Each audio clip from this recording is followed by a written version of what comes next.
Oh, hi, podcast listeners. There's many ways you can listen to the Real Nerds podcast. You can subscribe on iTunes. You can also subscribe on Stitcher Radio. You want to send us a Twitter message? You can do that. It's so easy, at Real Nerds. Like us on Facebook, Real Nerds Podcast. You can visit our website, realnerdspodcast.com, where there'll be a lot of articles for you to not only read, but to listen to our previous shows. Do you like your stories told through pictures? Then you can also follow us at Real Nerds on Instagram. You can also call us, 720-6nerds5. Thanks for listening and enjoy the show.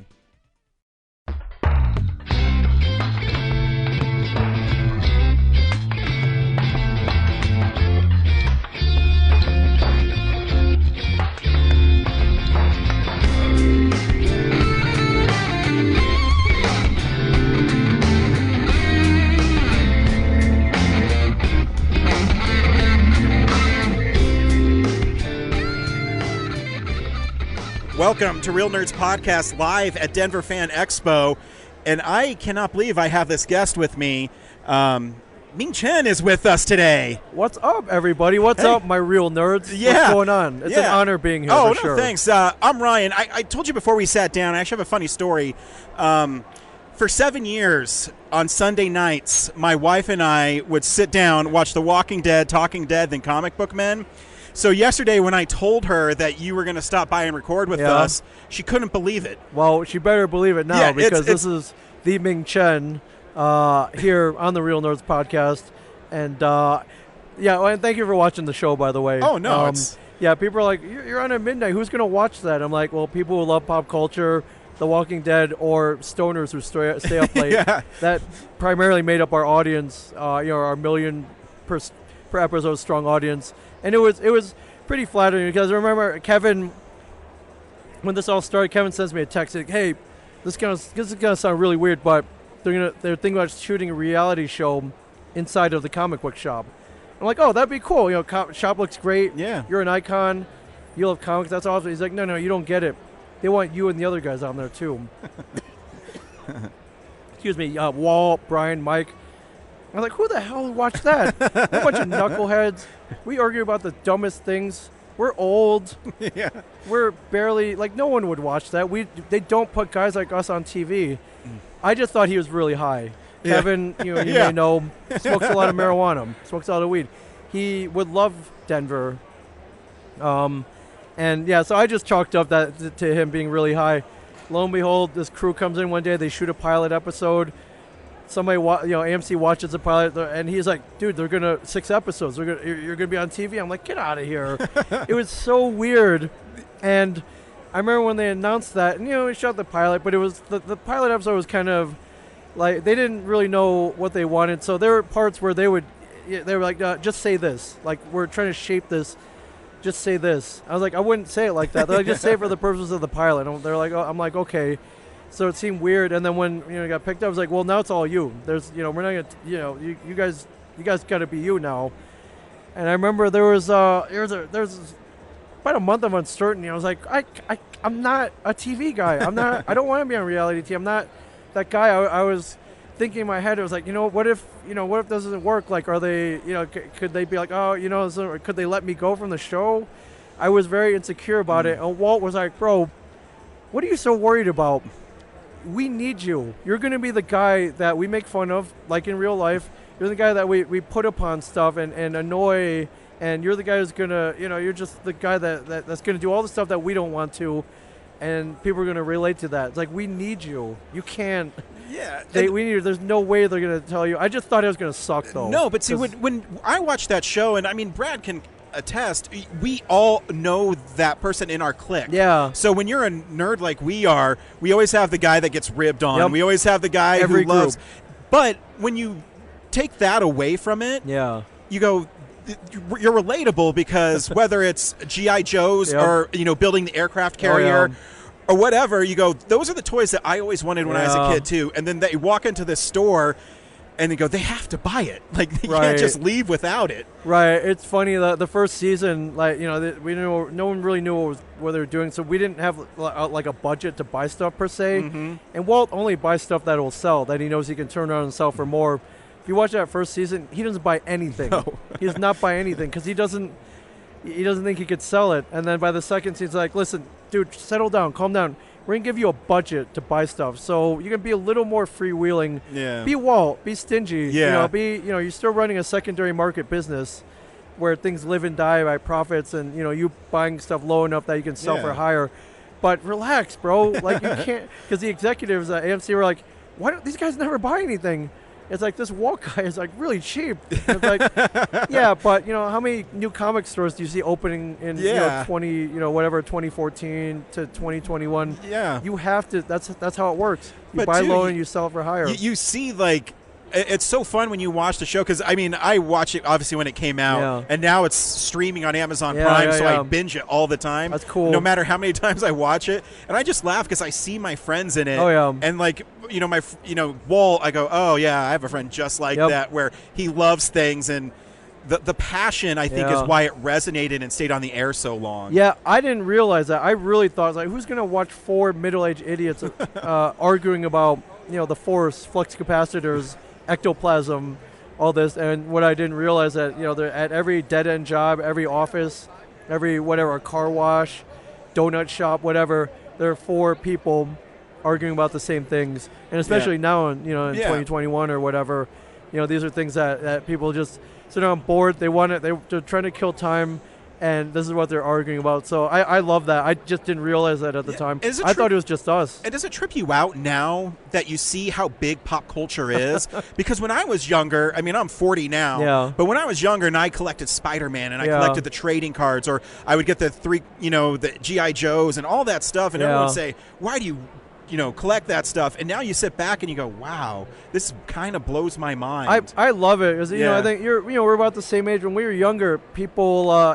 played with toys when you were younger, but then we got older, still played with toys, and people were like, what are you doing? Like, go I don't know, go read a book or something. Go find girls. I don't know, go play sports. I'm like, no, I want to play G.I. Joe. Totally. I want to, or whatever was the cool toy at the time. I want to read comics. I want to play video games. And there were people from all fronts trying to discourage me. Some of my friends, the non-cool friends. Yeah. We're like, what are you doing? We're taking girls to the movies. I'm like, why would you do that? I want to watch Aliens again. Totally. Or there's a new RPG out. Or no, we're playing D&D tonight. Yeah. And then they had the adults going, no. What are you doing? No one will ever pay you to love pop culture, and you can't get a job playing video games. So just stop. This is not a future. As we know now, though, there are kids making millions of dollars doing both of those on YouTube, on Twitch, on Facebook Live, whatever. So I'm glad I never listened to them. Yeah. So is it true, and I don't know, did you start as in the View Askew message board? I started the message board. Did you really? My origin with Kevin was I saw Clerks in 1994, 95 when it came out on VHS. I became just really obsessed with it. I have these weird periods where I just get obsessed with cool stuff. Yeah. Whether it be a movie or a game or a property or whatever, if it's cool. And Clerks happened to be I was like, oh my God. It's shot in grainy black and white. Nothing happens. But this guy's dialogue is like how me and my friends talk. Yeah. And this dude wrote a 10-minute scene about stormtroopers changing toilets on the Death Star. I like this guy. I want to meet him. And when you get obsessed with them, you start trying to find outlets for it. Yeah. So my first outlet is I wanted to show all my friends this awesome movie I just saw. Because as nerds, when you find something awesome, you're the one to discover it. You want to be the guy who tells everyone how cool it is. But my friends refuse to watch it. They're like, what is this movie? I'm like, it's like, oh, it's awesome. They're like, well, why is it in black and white? I'm like, well, it's low budget. They're like, what is this, an art movie, new wave art movie? We're not watching this. I'm like, no, it's awesome. They're like, well, what happens? I'm like, well, there are two guys in a convenience store. And? Well, there are two stoners outside the convenience store. Does anything happen? I'm like, no, but they talk, the dialogue's awesome. I'm like, we're going to go watch whatever movie in 1994 is way more exciting. Yeah. Stargate, Pulp Fiction, Forrest Gump. The slate of movies in 94, big budget, was it was a pretty good year for movies. So I can see, do I want to watch Clerks or I want to watch something where stuff blows up? And I'm like, it's not about that. You got to see this. None of my friends would watch it. So I am learning how to build websites at the time. Very early on. There's This is that time, no Google, no Facebook, no Amazon, no Instagram. Like, it was pretty early on. But I was like, I'm going to make a Clerks fan website so I can reach out to other fans around the world. Oh. You know, I'll put my email address on the bottom. If they've seen it, maybe we could get dialogue going. I just really wanted to talk about this movie with other people. And I did. And lo and behold, people from around the world were like, hey, I saw this movie. Wasn't it funny when, Randall hits Dante over the head with a loaf of bread? 37, like all this stuff. And then one day I got an email going from somebody who said they worked with Kevin. He had seen the website. He wanted to talk to me. Could I call this number at noon tomorrow and talk to Kevin Smith? And, my jaw dropped. Yeah. I was like, all right, is this real? Yeah. Is this a prank? Phone number, I reverse looked it up. It was for the number for the View Askew Productions office in New Jersey. And I was like, well, this is cool. If he really wants to talk to me, this would be awesome. I was hoping it'd be complimentary. There's a chance maybe it isn't. Mm-hmm. Also, when I built this website, I kind of took all the materials from other sources, so I forgot about copyright law, so maybe he wanted to talk to me about that. Yeah. I didn't know, but luckily when I called, he was like, holy crap, I love what you did. This internet thing might take off. You seem to know what you're doing. I love the heart and spirit that you put into this website. Can you do more? I'm going to make more movies. I'm working on this movie called Chasing Amy that, I'm kind of trying to get my comeback going. My last movie didn't do so well. I have this movie called Dogma I want to do. And can you build me this website? I'm like, yes, absolutely. What do you want on it? So he sent me a whole list of stuff that he wanted. Galleries of photos people have never seen, news, things like that. But he's like, what I really want? I want some way to communicate with my fans. Can you put up like a chat room? He was on AOL at the time, and he actually still has an AOL email address now. Really? And AOL was big on the chat rooms back then. Yeah. I was like, you want a chat room? I'm like, that's all right. That could work. That is a way to do it. But I know you're a busy guy. That would involve you having to maybe schedule time, carving out hour, 2 hour blocks where you just sit there and chat with people. I'm like, I got a better idea. I just found this message board software where people can post questions, and you can go down and you can answer them whenever you have time. Huh. So whether you have time to answer 10 questions, 100 questions, or just one question, I think this would be better suited to your schedule and to your style. He's like, that sounds pretty cool. And that's where the View Askew message board started. And it was cool. We built a community. It's we basically built social media for him before there was any social media. I remember that because I used to go on that website. I ordered the Mallrats script from there. Yeah. And because that's my first introduction to the View Askew universe was Mallrats. Yeah, man. And, at that time, it was kind of like the taboo movie. You said, hey, look at this VHS, and they talk about stink palm and gerbils. And they're Buttman and Rug Munchers. Yeah, and I think that whole website helped us get into that world, too. Yeah. That you built. And I didn't know it was that intricate because you're right. You had like these inside jokes, and that it was kind of like winking at you. Right. If you saw Clerks, then those guys pop up in Mallrats too. Yeah. And I was like, wait a minute, the girl died swimming. Like they talk that was the girl's funeral in Clerks. Holy crap! I mean, one of my favorite things to say all the time is from Mallrats, and I still say to this day, she's fucking dead. I love that moment.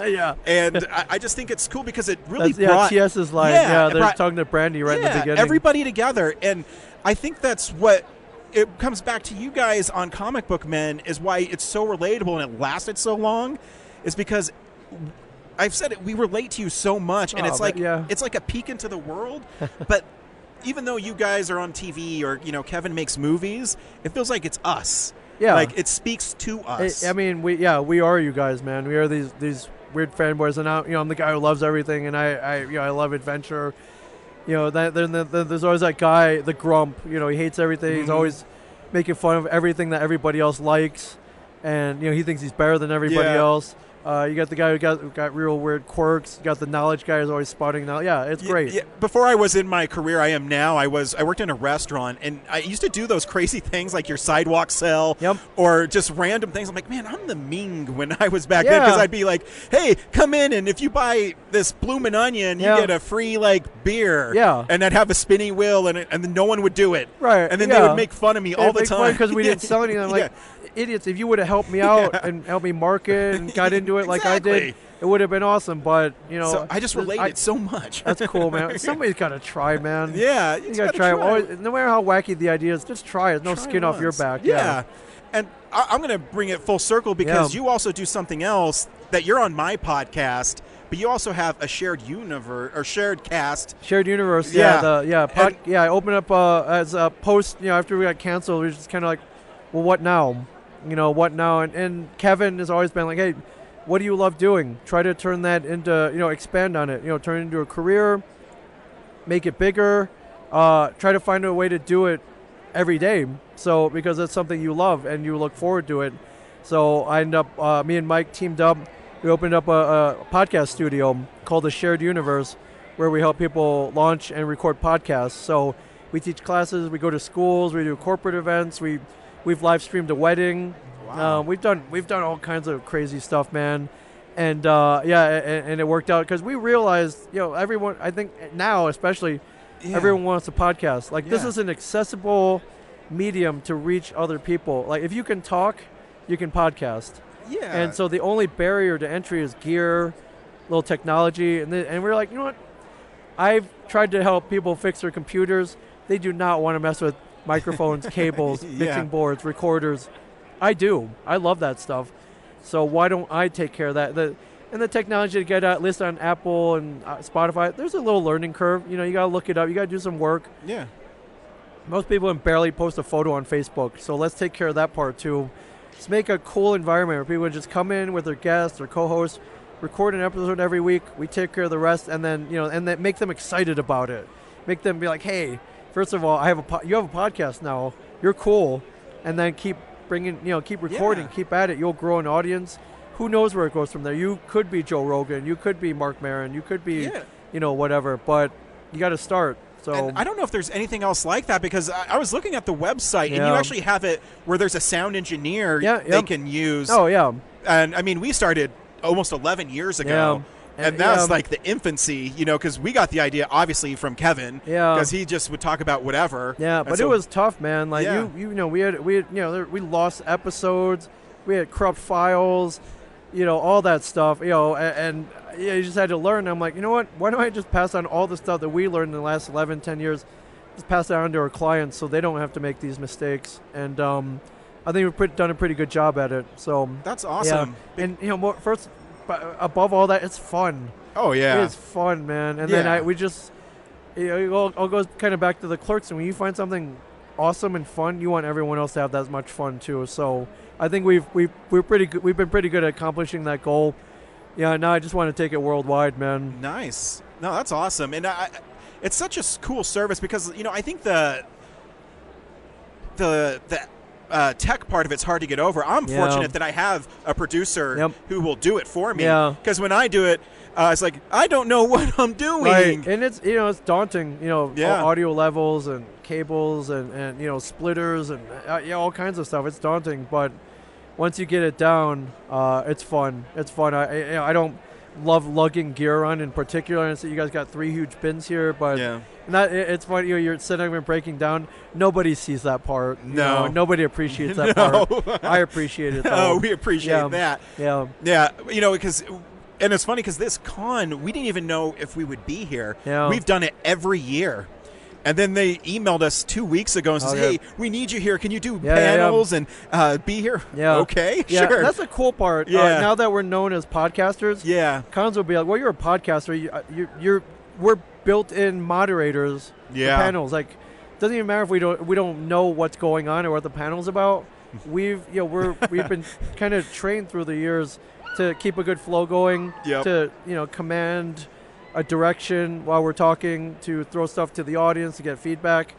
I think that's great. Yeah, and I love it. Yeah, I think they recognize that too, because I mean, I have my panel later today. Yeah. I don't know what I'm doing on it, but I'm just going to go up there and my favorite thing to say, hey, how'd you get your start? Yeah. Let's open up to the audience and then just facilitate it that way. Yeah. What inspires you? What are you working on next? There's always a list of breaking case of emergency questions where it's just simple where you can ask one of those. They'll go on for 20 minutes. You want to hear my stupid one I always say? Yes. All right. Welcome. Isn't it so far from the airport to where you go in Denver?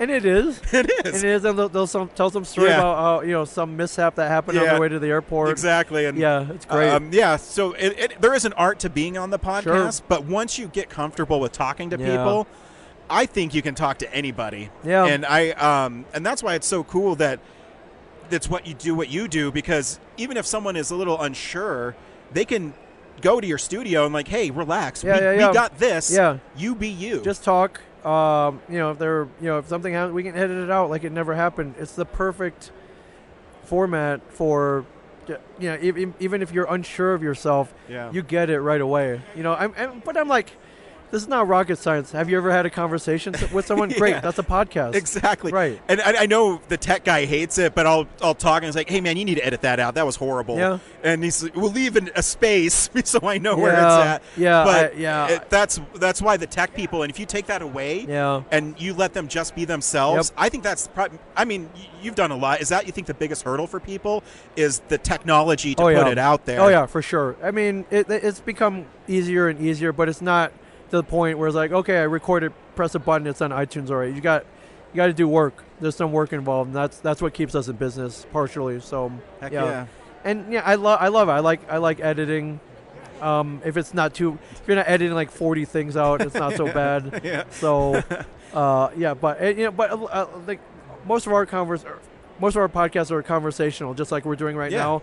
So part of my philosophy is, if it happened, it happened. So, if I fart during the episode, that's funny. If I burp, if someone comes over and throws a whipped cream pie at us, you got to keep that in. Yeah, man. totally. You got to keep that in. Yeah, so. I think it's important to, if you look like a dumbass, to leave it in the podcast. Because sure. Oh, because, I say stupid things all the time. Oh, all the time. As long as, I don't hurt anybody's feelings, it's cool. Yeah. But yeah, that's awesome. It's surreal, like, talking to you. Sorry. No, not at all. But yeah, my real dream is, so we're here at a con, right? We're podcasting, and as far as I saw there were a couple other content creators here, but none purely for podcasting, which you guys are doing. But the thing I'm trying to get going is, so we're at a con. They have an artist alley, right? You have all the different artists set up. Why not podcast alley, right? Where we have say 8 different podcasters. They, of course, are all talking about different things. One might be pop culture, one might be comic books, one might be movies, one might be, a mix of all those. Why not have a podcast alley? You promote your podcast, you create content, the podcasters can cross over, you can book guests. And my real dream is like the guests out here, the big shots, Giancarlo Esposito, Michael Rosenbaum, Tom Welling, that will reach a day where the guests are like, oh, where's the podcast guys? I got to go talk to them. That where they're not obligated to come over. Like, they want to come over. Yeah.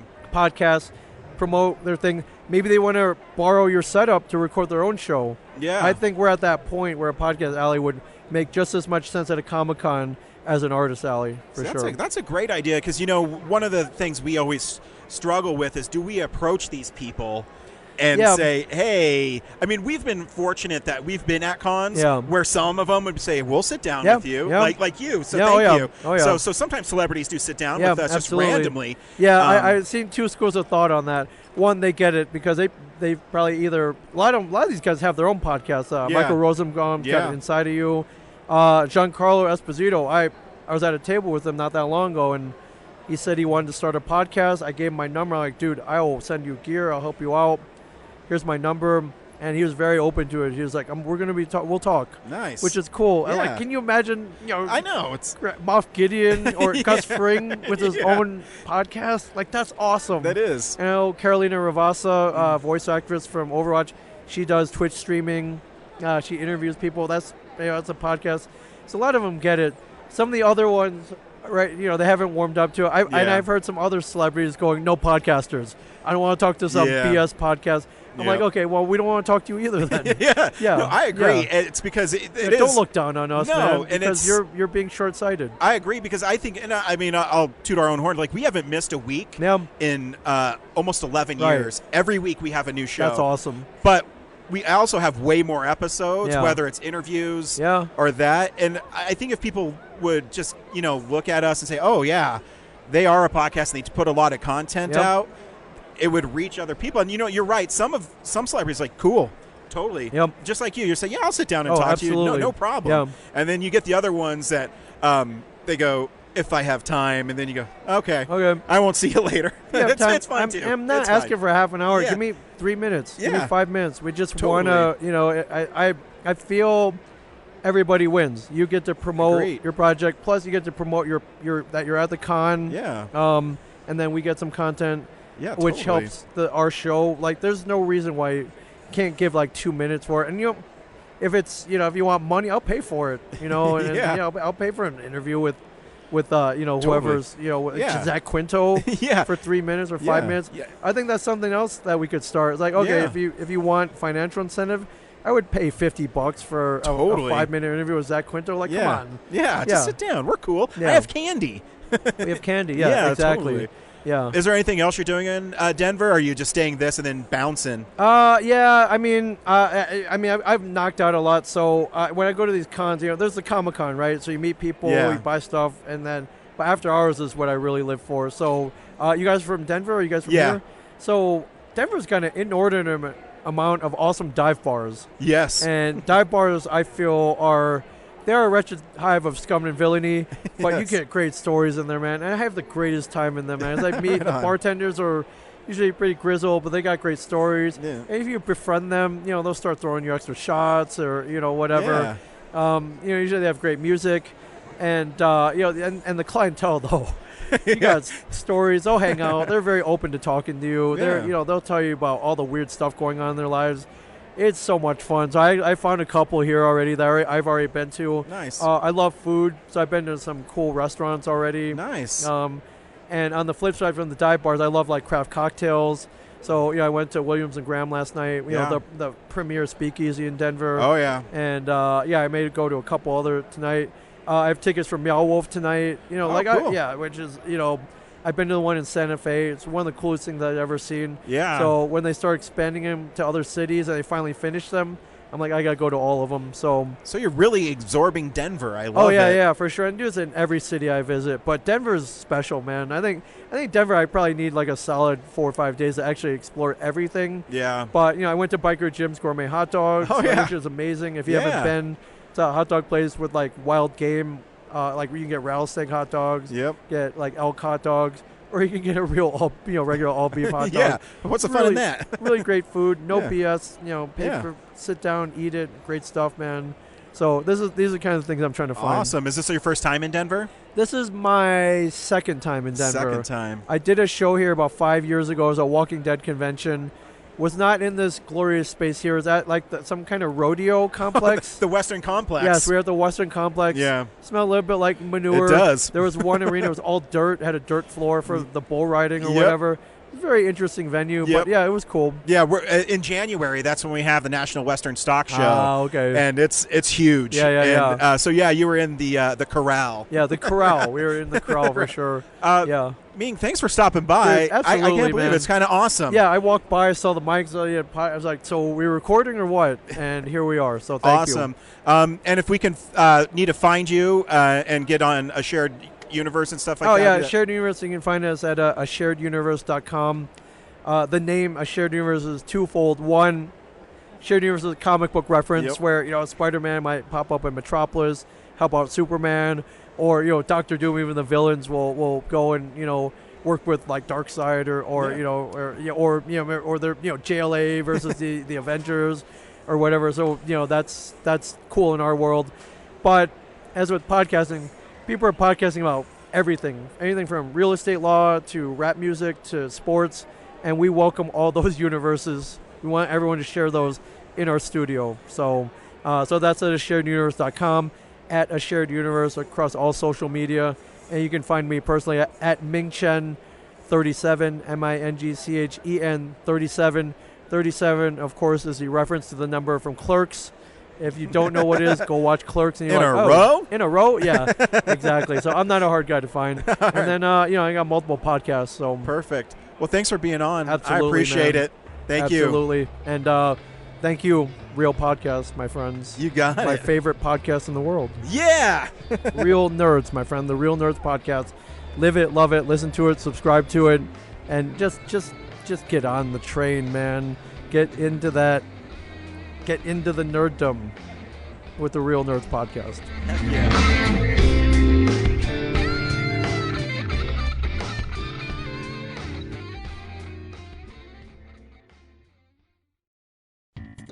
Thank you for listening to this episode of Real Nerds Podcast. Real Nerds Podcast is a production of Nebulous Visions Multimedia. Thank you to Sparks Mandrill and Plan 9 Studios for our kick-ass theme song. Also, if you're in the Denver area and you're looking for a cool place to see movies, we see them at the Alamo Draft House in Littleton and now also in Sloan's Lake. Thank you to Colorado Coins, Cards, and Comics for supplying us with all our comic needs, especially you, Andrew. You know who you are. And a big shout out to James's mom. I'm giving you an electronic hug that you can feel through the airwaves. Thanks for listening, and have a nice day.